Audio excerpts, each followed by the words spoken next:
الايامات الجايه راه ماشي غير البرد، خاصين الخيار وراه خدامين اللي ما كتشوفوش. وراه بزاف ديال الشباب خدامين حاليا في الشينوا على يجيبوا شي خيام واعرين تيقاوموا البرد تيقاوموا الشتا كيقاوموا كلشي. ولكن بغينا منك انت واحد الحاجه بسيطه بليز. راه باش تساعد راه بسيط، ما تحتاج لا فلوس لا والو. غادي نقول لك كيفاش تساعد بواحد الطريقه بسيطه. بليز عندك مانطا غادي ديرها في كارطونه وغادي تنزل تديها لواحد من الناس من الشركات اللي معاونه معنا ديال التوصيل، يا اما تديها الكاش بلوس، يا اما تديها التيلوغ، يا اما كاتيديس، يا اما لاناكاش، يا اما الساتيام.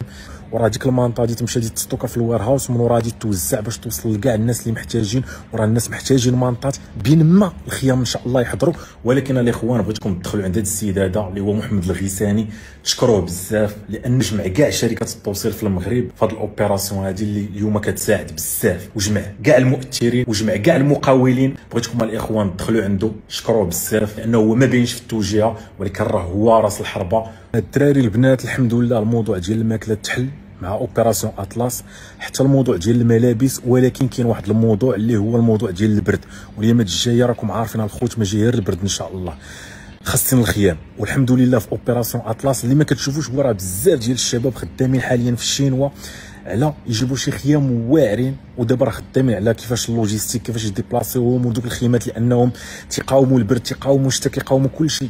الوزن ديال كل واحد فيهم 56 كيلو. راك عارف لو بغيتي ديبلاسي تجيب طياره وراك عارف ملي كدوي على هي 10000 خيمه راه شحال كدوي، راه واحد الكميه كبيره. ضرب 56 كيلو في 10000 راه. ولكن الحمد لله الشباب خدامين ما كيحبسوش. ولكن بغينا منك انت واحد الحاجه بسيطه. عندك مانطا بليز، عندك مانطا ديرها في كارطونه. سمعنا في الستوريه الجايه مزيان بليز. راه باش تساعد راه بسيط، ما تحتاج لا فلوس لا والو. غادي نقول لك كيفاش تساعد بواحد الطريقه بسيطه وزوينه.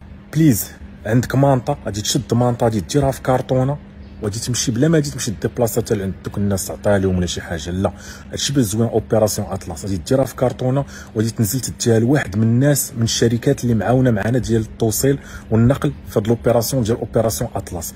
يا اما ديها الكاش بلوس اللي هي شركه التوصيل تمشي توصلها، يا اما ديها التيلوغ، يا اما كاتيديس، يا اما لاناكاش، يا اما الساتيام تيلوغ. كاين بزاف ديال ملي تدخل اوبيراسيون اطلس غادي تلقى مشروحه الاوبيراسيون كامله. يكفي انك دير المانطا في كارطونه وغادي تمشي ديها لواحد من هاد الوكلاء اللي ما يبعدش عليك بطر من 500 متر. غتعطيها ليه، غتكتب سميتك وتكتب نمره التليفون ديالك وغادي تكتب اوبيراسيون اطلس والسلام عليكم.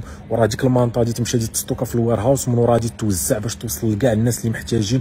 وراه الناس محتاجين مانطات بين ما الخيام ان شاء الله يحضروا. وراه خدامين باش ان شاء الله الشباب بزاف الشباب راه ما يمكنش تصور شنو طاري في اوبيراسيون اطلس. كاين بزاف ديال الشباب وبزاف ديال الشركات وبزاف ديال المؤثرين في اوبيراسيون اطلس. ولكن الاخوان بغيتكم تدخلوا عند هذا السيد هذا اللي هو محمد الغيساني، تشكروه بزاف لان الميزه ديال هذا السيد تعرف لي زانفلونسور محاربين بيناتهم، ولكن هذا السيد هذا تيعرفهم كاملين وقدر يجمعهم. كتعرف الشركات ديال التوصيل كاملين محاربين بيناتهم، وهذا السيد هذا قدر يجمعهم. وديما كنت كنقول ليه في يوكان ما يمكنش نكونوا صاحب هذا وصاحب هذا وصاحب هذا. يقول لي لا سي مو انا صاحب كلشي. وهو جا الموقف اللي تبت ليا انه كان على صواب. وفعلا ها هو دابا جمع كاع شركات التوصيل في المغرب في هذه الاوبيراسيون هذه اللي اليوم كتساعد بزاف، وجمع كاع المؤثرين بما فيهم اللي مضاربين بيناتهم، وجمع كاع المقاولين بما فيهم اللي مضاربين بيناتهم، وجمع بزاف ديال الناس. بغيتكم الاخوان تدخلوا عنده شكروه بزاف، فهمتي، لانه هو ما بينش في التوجيهه ولكن راه هو راس الحربه. ما يمكنش واخا نقولوا اللي قلنا ما نقدروش نشكر. هذه العمليه هي حملة إنسانية من أجل إيصال المساعدة ديالكم للمناطق المتضررة بسبب الزلزال، واللي تجندت لها شركات مختصة في مجال التوصيل.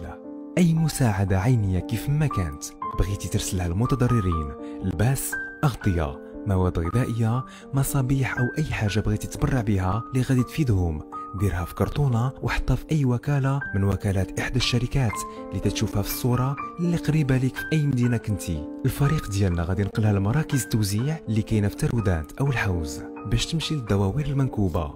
الناس اللي وقعت لهم هذه الكارثة تعيشوا حاليا أسوأ مرحلة في حياتهم. تلاحم مخ الأزمات كيسري في دمنا وعايشين بيه، ومازال غيزيدوا يعيشوا بيه أجيال أخرى، وغنبقاو ديما أمة وحدة. من المهم بزاف أنكم توضعوا ورقة على البوكس مكتوب فيه عملية أطلس، وكذلك الاسم ديالكم والرقم ديالكم.